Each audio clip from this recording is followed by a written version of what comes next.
Look at this. Here we have in Raw Story. Trump's rapidly deteriorating health reaches level of emergency, says conservative lawyer. Chris Tro, a conservative appellate lawyer and former GOP campaign official, warned on Friday that Trump's deteriorating health was serious enough to be considered an emergency and pitched what he called a politically achievable path forward to addressing it. Quote, President Trump appears to be deteriorating by the day. He is confabulating. He is demonstrating poor judgment, Tro wrote in an op-ed published Friday in The Hill. Even before he began threatening to commit genocide against Iran and posted a picture of himself as Jesus, he had been exhibiting poor impulse control. He has also begun speaking like a 6-year-old. He talks about the nuclear dust and says things like, they've dropped a couple of water mines. We've defeated all of their water boats, too. What the fuck? I always said about Trump that if you, instead of listening to him say some shit, if you read in a transcript what he was saying, he comes across as like 3 times as deranged. And the reason I say that is oftentimes he can use his charisma to sort of paper over how incoherent his shit is. But when you read it, when it's written down and you read it, you go, oh my word, this guy's like, he's gone mentally. All right, he says, commentary on Trump's allegedly declining health is not new, and many critics have suggested invoking the 25th Amendment to have the president forcibly removed from office on the grounds that he no longer had the mental capacity to serve as commander-in-chief. Tro dismissed invoking the 25th Amendment as a realistic path forward and instead offered an alternative plan. Quote, we need to put aside fantasies about impeachment and the 25th Amendment and focus on fixes we can actually implement, Tro wrote. So let's have Congress pass a bill that gives the Gang of Eight immediate and unredacted access to all of Trump's medical records. Unlike calls to invoke the 25th Amendment, this reform is politically achievable. It doesn't require Republicans to choose sides either. You can both support Trump and believe presidents and their closest loyal aides should not be able to cover up presidential infirmity. Tro likened this approach to the Epstein Files Transparency Act and argued that such a proposal would be easier for Republicans to support, much as they had with the EFTA. More than anything, however, Tro urged lawmakers to act swiftly before it's too late. Quote, no one knows what the future may bring, Tro wrote, but if you genuinely believe that Trump is fine now, at almost 80 years of age, his mental fitness is not going to improve over the next 2 years, 8 months, and 27 days. Something must be done. So here you have a conservative lawyer going, hey man, y'all got to do some shit about this. This is not acceptable. This cannot go on, bro. He came out after the alleged attempted White House Correspondents' Dinner shooting, and he said the following. Ready? Everybody's asking me whether or not I think the shooting at the White House Correspondents' Dinner last night in D.C. was staged, and the long and short of it is no. So the man who every single mass shooting that's happened in this country for decades, everyone, false flag, Obama's trying to take your guns even though he never took your guns, false flag, it's all false flag, it's all fake, it's all the Bilderbergs, it's all the Illuminati, they're all working together, they're all trying to, interdimensional demons are trying to grab a hold of your mind and change your mind and make you accept to live in Hobbit homes like Agenda 21, and everything's fake. Everything is a conspiracy, except when there's actual evidence of a conspiracy. And then it's, no, this one's actually real. Why? Because Trump's involved and I still suck Trump off even though Trump hates me and threw me under the bus. What a loser. Now, by the way, this is glorious. So here are some of the replies. Some people were never told the story of the boy who cried wolf as a child. Integrity and transparency means something. Once they're lost, so is all trust. Somebody says, yeah, Alex done burned bridges with his longtime supporters. Nothing he says is relevant now, especially when we can see with our own 2 eyes how fake everything actually is. This person says, did anyone tell these people there's a shooter in the building and they're just sort of like standing around? I mean, yeah, they lie constantly, oftentimes for like no reason, but this is totally real, guys. This person says, just because the other stuff is a lie doesn't mean this is. Brother, do I have a theory for you? Old Alex has to make all that money back he owes. He got paid off as well, along with Candace and Tucker. That's all these motherfuckers care about is the money and fuck the integrity. LOL, Alex is a pathetic idiot, completely bought and paid for. Alex Jones said the suspect was shot twice. I believe that is wrong. I do not believe he was shot at all. Alex Jones is so fucking stupid. Does anyone listen to him, or do you watch it just to cringe at him? Can he fuck off already? Now we definitely know it was staged. LOL, Alex is protecting himself now. He knows it's fake and staged. Get the fuck out of here with this Alex Jones bullshit.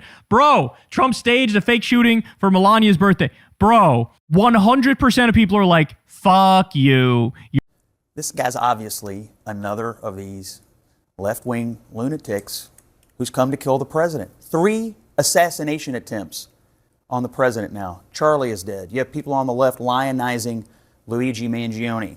Well, there's a bar in Wisconsin. Let me finish. Yeah. You have polling showing a tolerance for political violence on the left. And I heard Hakeem Jeffries say this week, it's maximum warfare all the time.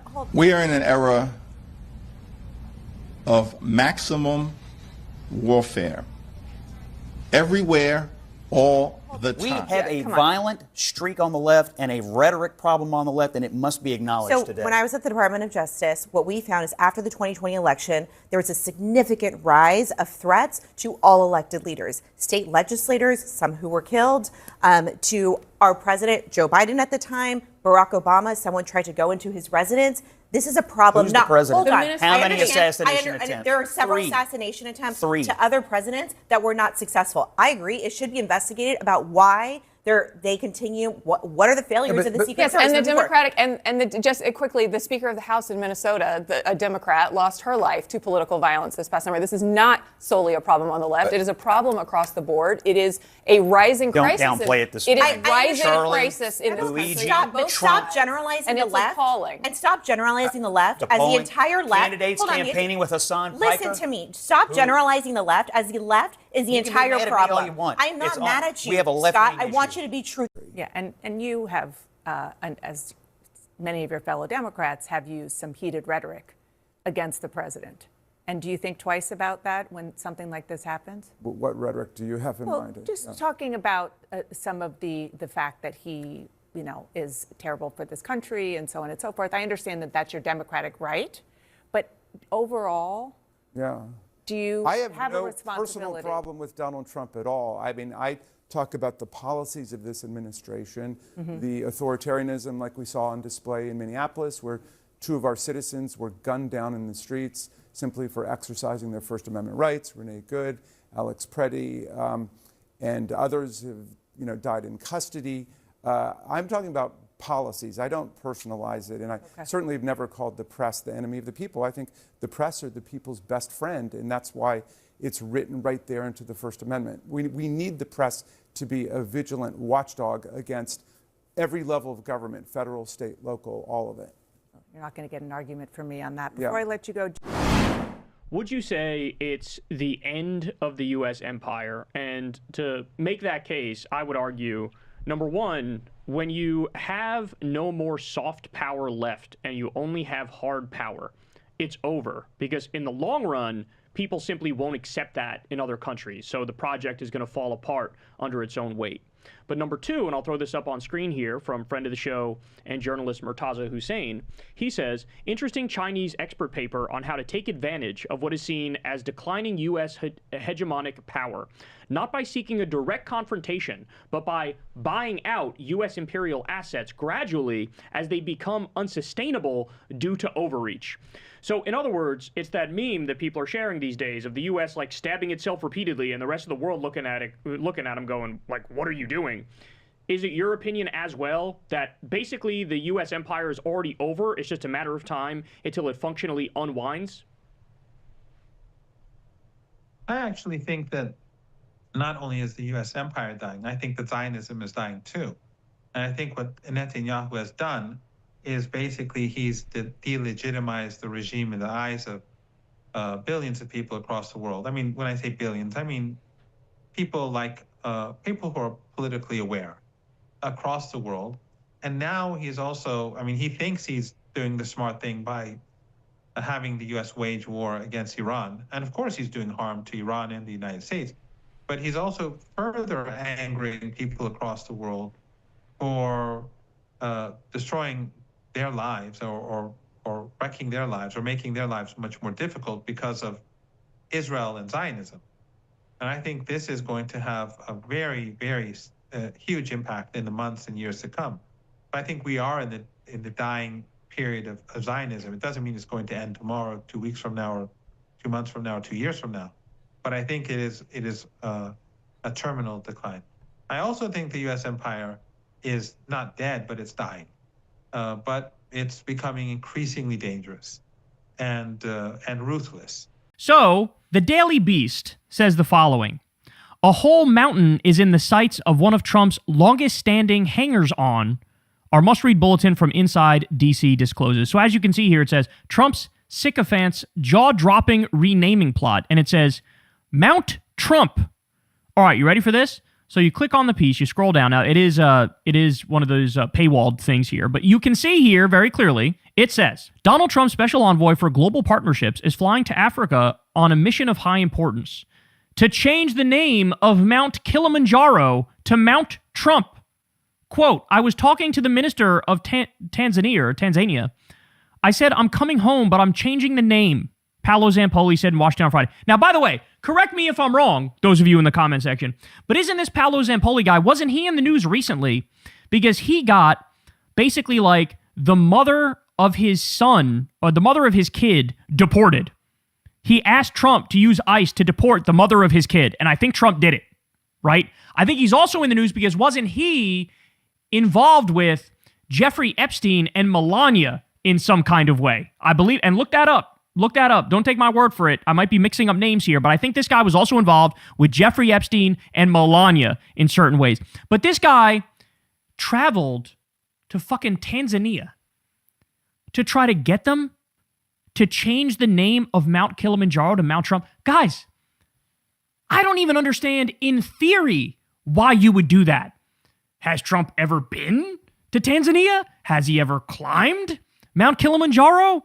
Is there some stretch of an argument as to why it makes sense to do that? Or is it literally just the ego is so colossal and this guy is trying to suck him off so aggressively that he's like, oh, we'll just name this shit after you too.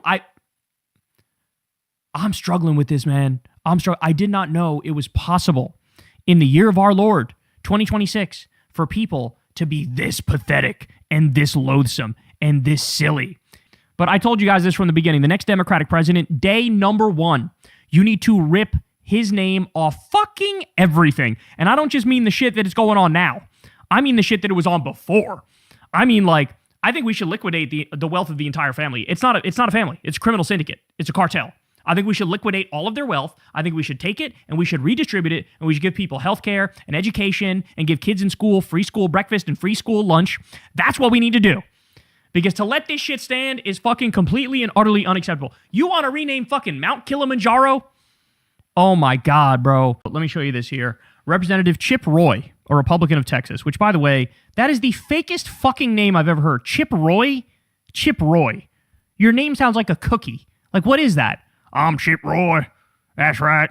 Well, what did Chip Roy do? He introduced a bill called the Mamdani Act for Zoran, right? It targets Marxists, Islamists, and CCP affiliates for deportation and denaturalization.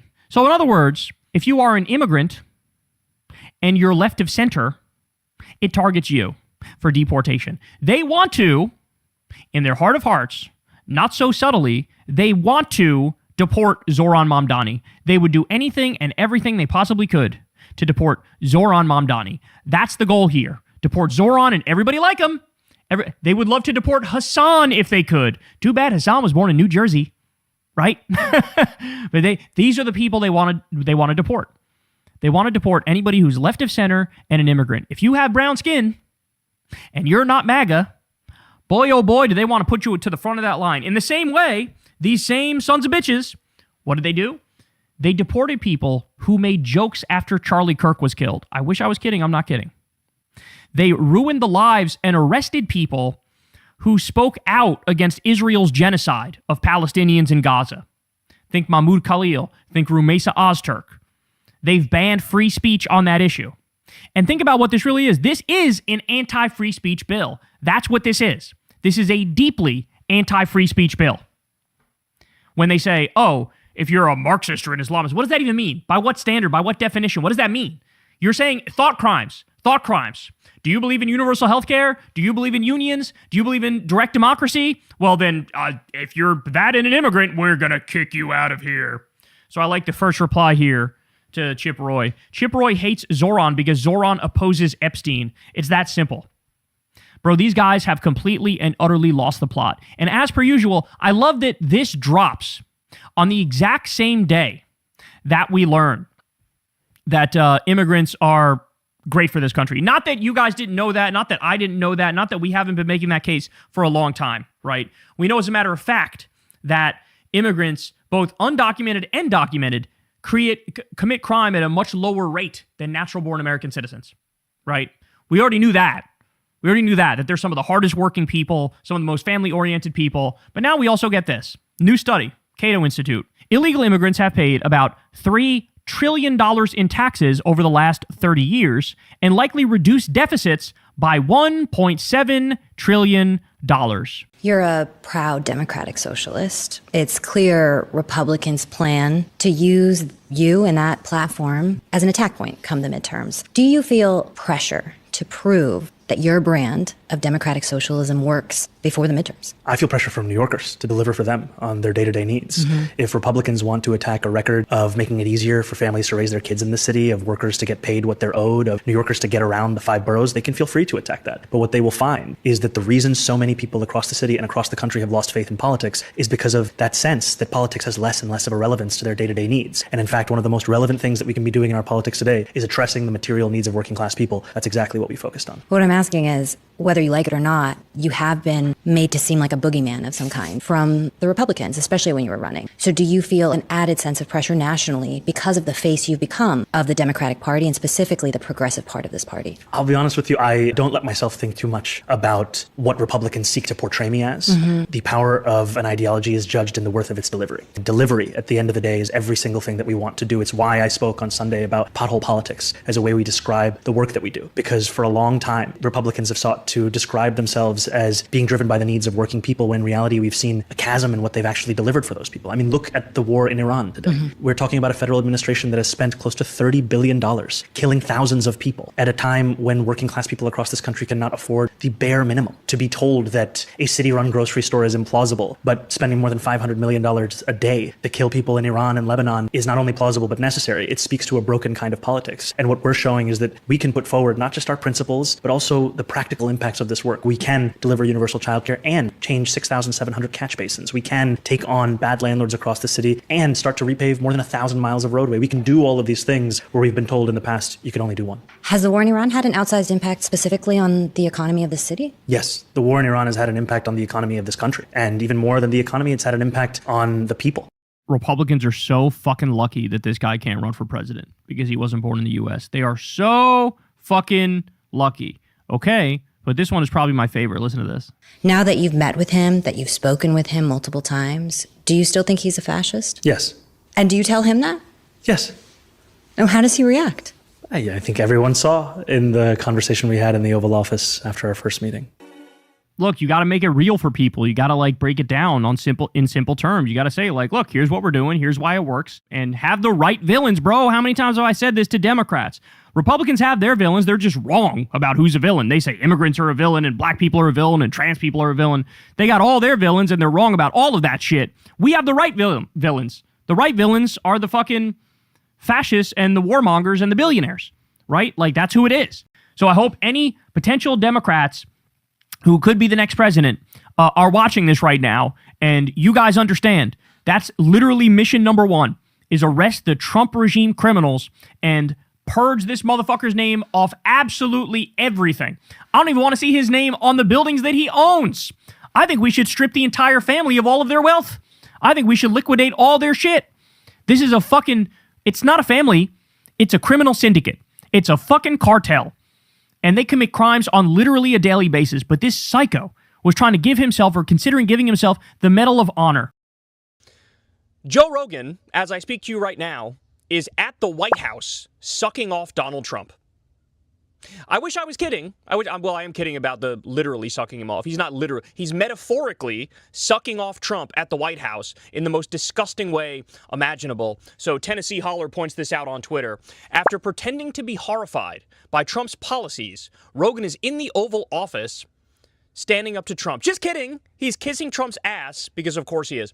So the reason why Rogan is there is because they're doing this signing ceremony for this executive order that Trump is signing. He's loosening the regulations around psychedelic drugs, certain psychedelic substances that have shown some promise to ease mental illness. And so Rogan's there for this signing ceremony. He's telling everybody this story about how Donald Trump, Rogan texted him some articles about how this Ibogaine stuff shows some promise. So Trump says, really good. You want some FDA approval? Let me give you some FDA approval. And that's enough to get Joe Rogan to be in the Oval Office of fucking modern day Hitler, okay, and to sing his praises. So this is at a time, by the way, and we'll get to this in a second, where his approval ratings are the lowest that they've ever been. His average is in the 30s. And of course, now even many right-wingers have woken up to the fact that this guy commits war crime after war crime after war crime on a daily basis. He's beefing with the Pope. He's depicting himself as Jesus. He's a malignant narcissist. He's spiraled completely and utterly out of control. He's destroying the country on a daily basis. And this is the equivalent of somebody saying, yeah, I'm working with the Fuhrer because he did a good job fixing the potholes on my street. Like, that's effectively what this shit is. Okay, and he's using you, you fucking idiot. He's using you, you jackass. How do you not realize that? He's had a falling out with fucking Tucker Carlson, with Megyn Kelly, with a whole slate of right-wing pundits who have decent-sized audiences, right? He's gone further and further into this corner where it's only like Laura Loomer and Mark Levin cheering him on and Sean Hannity, right? And then you're going to loan your fucking celebrity and your credibility to this idiot, to this monster, to this war criminal, to this pedophile and rapist at this late date? Like, don't get me wrong, by the way. Do I support the policy of, like, you know, loosening the primitive regulations around psychedelic drugs? Of course I do. But, you know, hey, man, time and a place. You also could have said, oh, sorry, I can't make it that day. So Trump signs the executive order and you're not there to fucking slurp his ball sweat. I mean, it's embarrassing.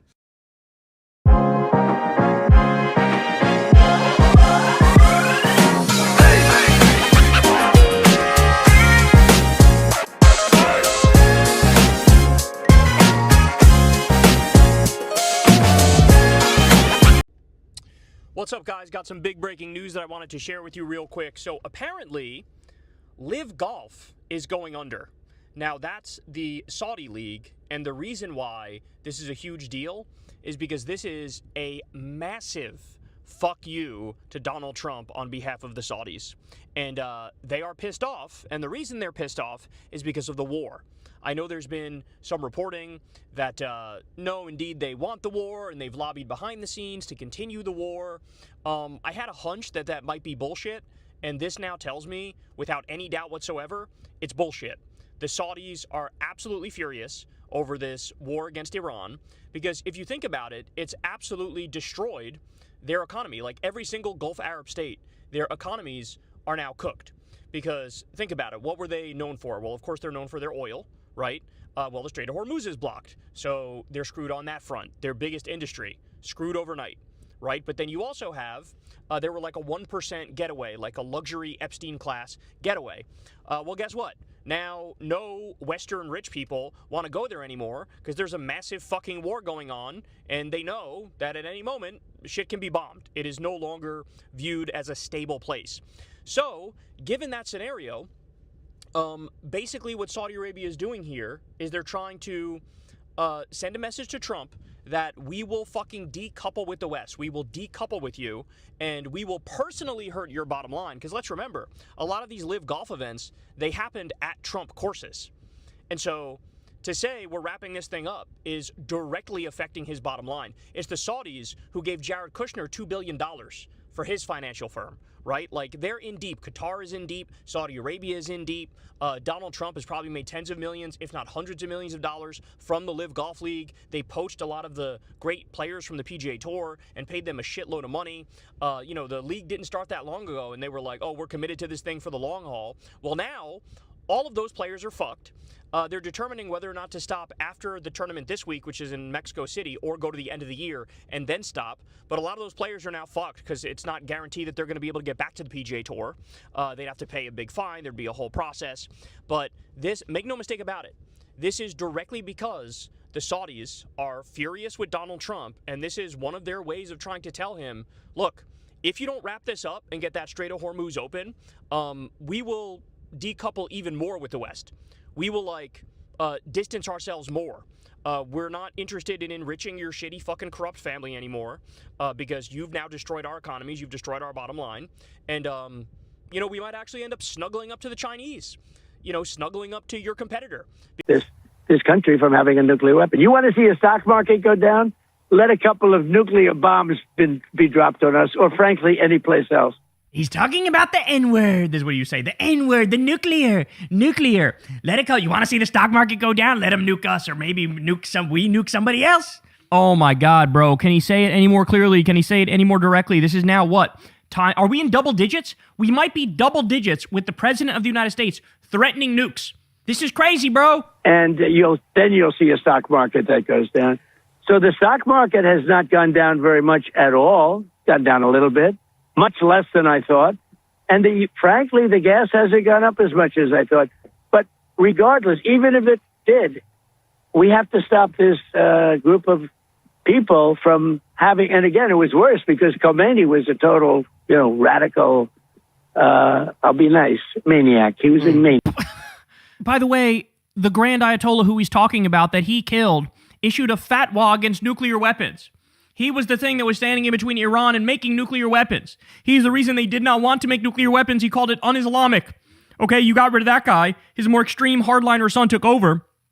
Now, they'd be stupid if they don't get nukes, because it's the only thing that can guarantee that Israel and the U.S., the axis of Epstein, has to stop messing with them. It's the only thing. And you can't let them have a nuclear weapon. Right. So I just have the greatest economy ever. Everything's going along, and I say, I'm sorry. I tell my economic advisors, I say, I'm sorry, fellas. We're in great shape. We have to go and take a little journey down to Iran, and we have to stop them from having a nuclear weapon. They all said. It almost sounds like he's trying to convince himself of that he did the right thing, right? Like he's so desperate, he's falling apart. He's like retelling the story and trying to convince himself like everything was going great, and then we had to take a little detour, or as he called it, an excursion. We had to take a little excursion, but he's still not done. Now he also babbles, yet again, to show he's not in his right frame of mind. He has completely and utterly lost control of the situation. It has spiraled out of control. The U.S. is committing war crimes day after day. Israel is committing war crimes day after day. Iran is still fully controlling the Strait of Hormuz. They have basically veto power over the health of the global economy. Nothing is going the way that they predicted it would go, right? And what does Trump do? He goes on TV and he says this. I was thinking about calling it the Gulf of Trump, and I decided not to do it. I think maybe it was a wise. I think that one maybe wouldn't have worked out. I'm not so sure. You'll have to tell me. But I was thinking about it's going to be called the Gulf of Trump. Look at her face. Hello, darkness, my old friend. Listen to some of the stuff that he's saying. Here we go. Doing well at all. They're getting killed. I could take out Iran in one day. I could take down in 1 hour. I could have their entire energy, everything, every one of their plants, their electric generating plants, which is a big deal. And I hate to do it because if I do it, it takes you 10 years to rebuild. They'll never be able to rebuild it. He's musing about, I could take out Iran in one day. I could take out Iran in one day if I wanted to. By the way, when you have an unhinged president with dementia, with early Alzheimer's, and he's saying stuff like that, this is where in a normal functioning system, they would immediately invoke the 25th Amendment and get his ass out of there. The generals would act as a last line of defense if they absolutely had to. But no, he just casually says this. We're going to get to more in a little bit. He keeps bringing up, like, I could destroy them in one day. And he keeps casually bringing up nukes, too. We'll get to that in a second, but let's keep going. Here we go. Because if I do it, it takes you 10 years to rebuild. They'll never be able to rebuild it. And the other thing you take out are the bridges. I took out one just to show them. Bragging about war crimes. Bragging about war crimes. Shit that should get you locked up in The Hague immediately like that. It's like going on TV and talking about how you're a serial killer and talking in detail about the last blonde that you kidnapped off the street and murdered. They went public with a statement that wasn't true. They admitted it. I say, I'm going to take out a bridge. And I took out a bridge. And that was the end of that. Now they've been really behaving quite well. Even she's shocked by this. Look at her face. She's like, what have I got myself into? What is he babbling about? But in 1/2 of a day, they wouldn't have one bridge standing. They wouldn't have one electric generating plant standing. This is like Osama bin Laden doing a media hit and saying, I could just take out all of America within one day. I can get a dirty nuke from Pakistan or Saudi Arabia, and I could take out America within one day. I could destroy all the bridges. I could destroy all of the government buildings. This is what this is like. This is like ISIS shit. We have an ISIS president, y'all. And they're back in the Stone Ages. I'd rather not do that. But I do believe they're going to come to the table on this because nobody can be so stupid as to say that we want to have nuclear weapons and they have no cards. They have no cards whatsoever. Vai quicando, vai jogando, não perde a razão no batidão, só pura tentação. Ela desce, ela sobe, banheiro, pressão, menina perigosa. In the twilight zone right now. I am officially in the twilight zone right now. And I'm sitting there watching Trump wreck MAGA, wreck the Republicans, wreck the world economy, maybe wreck the planet physically. And then I'm just looking over at the Democrats smiling and giggling and everything else when they did nothing in Congress to block this. Playing with fire, gambling again. There should be a coalition of Republicans and Democrats, and they should vote in on the war powers and say you don't have it, and they should cut the damn funding of this. My God, what's it going to take, Trump ending the war? So I just woke up, guys, and I'm scrolling Twitter, and the first thing I see, Trump said the following: "A whole civilization will die tonight, never to be brought back again. I don't want that to happen, but it probably will. However, now that we have complete and total regime change where different, smarter, and less radicalized minds prevail, maybe something revolutionarily wonderful can happen. Who knows? We will find out tonight. One of the most important moments in the long and complex history of the world. 47 years of extortion, corruption, and death will finally end. God bless the great people of Iran." He starts the post by saying, "A whole civilization will die tonight, never to be brought back again." And he ends it with, "God bless the great people of Iran." This shit is not funny. It's not cute. It's not interesting. It's not whatever new episode this is of the TV series that we call the United States of America. It's time to cancel this bitch. It's time to get this off the air. Bro, we have Marjorie Taylor Greene saying, "All right, y'all got a 25th Amendment, this guy. This is not fucking acceptable. This is like, he's got to go, bro. He's got to go." I'm getting messages from my Iranian friends who are saying, "I'm freaking out, man. Is he going to nuke the country?" This friend has family that's still in Iran. He's talking about a whole civilization will die tonight. Look, I don't want to hear shit from anybody. We're at the point where it is justified completely, 100%, not only the 25th Amendment, not only to impeach, remove, and arrest. It is totally justified for fucking generals to go, "Yeah, you're done. Yeah, you're done. We're not, arrest him." That's where we're at. We're at the point where a motherfucking military coup is more democratic than letting this shit continue. Do y'all understand that? I am completely and utterly done with Hassan derangement syndrome. Let me just say, as clear as I possibly can, if you are a political commentator and you have a take on Hassan Piker, do me a favor and just shut the fuck up. I don't want to hear it. Nobody wants to hear it. We shouldn't even be having this conversation. This hopefully will be the last time I have to fucking address this. But I am so sick. We're living in a world where Donald Trump is waging an illegal and offensive war against Iran.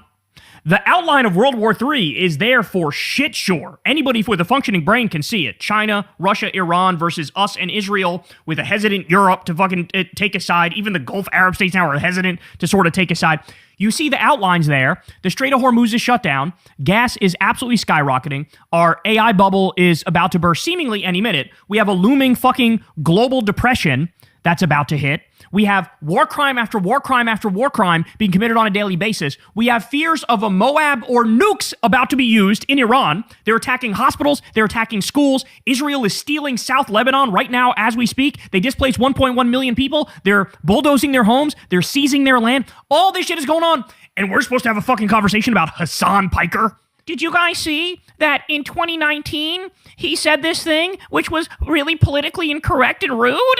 I don't give a fuck if he was having sex with your grandma in 2019 or 2012. I don't give a fuck. Why are we having this conversation? Why are we talking about him? It's all there, bro. It's all there. And again, if this was any other president, we'd be talking about this 24/7. It'd be a huge deal. People would point out. I'm telling you, man, when the history books look back at this moment, they're going to say, what the hell was wrong with you people? It is very clear. You have somebody who has early Alzheimer's right now. It's very clear. So his brain is gone. He just launched an illegal and offensive war against a country that didn't attack us. We see the outlines of World War III. We've planted the seeds for a massive global economic depression. As all that's going on, he can't shut the fuck up about the Trump Kennedy Center and the Epstein Memorial Ballroom and all his other vanity projects like the Donald J. Trump International Airport in Palm Beach and signing his name on currency and shit like that. This is one of those moments. Hey, what did you do when you were alive through this moment? Did you sit there and take it? Or did you actually stand up and fight back and try to get this guy impeached and removed and arrested? Like, that's the only way out of this, bro. He's got to be impeached. He's got to be removed. He's got to be arrested. This is not sustainable by any stretch of the imagination. This is as bad as it gets.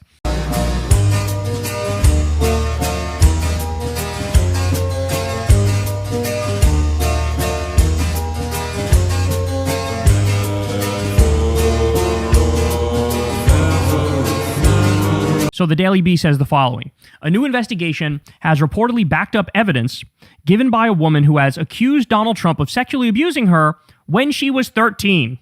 The woman who accuses Trump of raping her when she was a child, 13, told the truth about, number 1, her mom going to jail for embezzlement. Number 2, her mom using naked photos of her as a child to pay off men. Number 3, being trafficked by Epstein to Jimmy Atkins and being sexually abused by him. She also told the truth about being graped by Epstein because she was paid a settlement by the Epstein estate, and settlements don't happen if the victim is lying ever. She was deemed credible by the FBI in 2019, and she was in fact interviewed 4 times. We covered that on the show recently when we learned that. That's a big deal. They thought she was credible enough to interview her 4 separate times, okay? And we are supposed to believe that the literal only thing she lied about is Trump sexually abusing her when she was 13? Why the hell would she tell the documented truth about everything else and not about Trump? She's clearly telling the truth, and the FBI thought so too. So guys, this is a big deal. If they're able to corroborate all this other stuff that she said, is it really that much of a leap to say, hey, she was telling the truth about Trump and Epstein as well, telling the truth about the specific allegations that were made against Donald Trump? So not to get too disgusting, not to get too gross, not to get too traumatic in here, but the fact of the matter is the claims against Trump were atrocious. It involved physical abuse. It involved assaulting her, punching her. It involved cruelty. Apparently, he's very sadistic and he gets off on cruelty and violence. He had like this, I don't know, it was almost like a slave type fantasy over this immigrant girl who was there as well, another underage girl. And in this fantasy, he like had the immigrant girl pleasure him, and then he would yell at her and berate her and say, this one is going to show you how to do it, and bring in Katie Johnson, the 13-year-old white girl, to do it as well. Very clearly, he was like sort of high up in the Epstein group, right? Like he very clearly had some power. He very clearly was familiar with being in these rooms where it's quite literally like sex crimes, where it's like underage orgies. And she tells these just horrifying stories about how it was perpetual and routine abuse, right?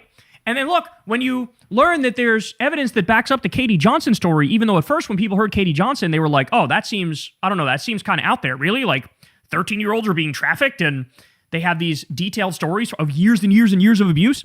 I can understand some people going, whoa, that seems like out there. That's kind of wild. But the fact that there's now evidence to back up her claims then leads you to believe, well, what about the Sasha Riley claims? Well, he's also a communist. Oh my God, bro. Oh my God, I'm done. He called Zoran a communist, y'all. Well, if that's a communist, sign me up, motherfucker. Sign me up. If that's what communism is, what this guy's doing, by the way, what has he already done? Cracked down on shitty landlords, already did that. Ordered a deep cleaning of the subway within the first week.